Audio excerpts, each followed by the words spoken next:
Hi, I'm Jim and this is Jim's Fix-It Shop, and I have got some news for all you guys with snappers and any other kind of lawn equipment or snow blowers, anything with a small engine on it. I had a viewer we've been working with back and forth. He completely rebuilt his drivetrain and his snapper. He says everything looks great, it rolls good.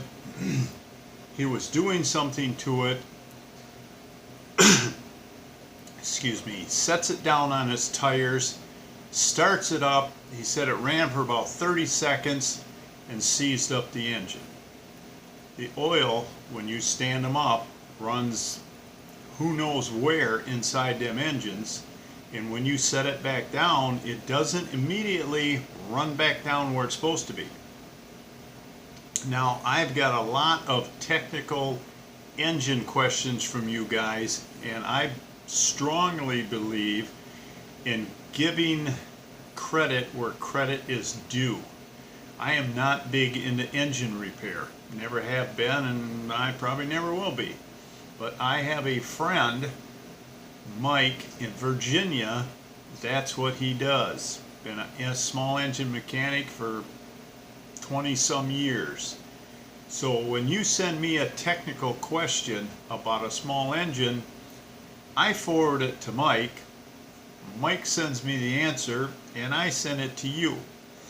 So your small engine questions basically all come from Mike in Virginia.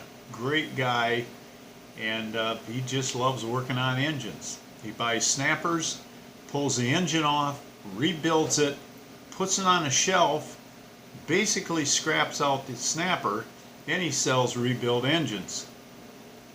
So that's where your engine answers come from. The snappers, I asked him, when you have it stood up and you're working on it for who knows how long, a couple of minutes or a month, how long should you let it set on its tires before you try to start it? He got back with me and he said, probably to be really safe, let it set for an hour. Let that oil run back down where it belongs. So you either have an oil pump in your engine or you have what they call a dipper that is on the end of the connecting rod. Most all engines today have oil pumps. They don't rely on a splash system anymore.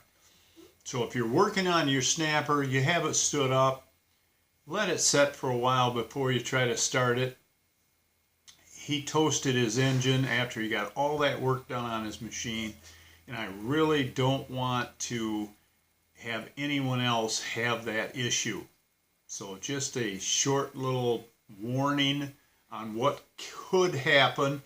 I mean, I've stood mine up and changed the clutch or put on a blade, tipped it down, started it right up, and I've never really had a problem. But there's that chance at, hey, $699 engine, you really hate to blow it up.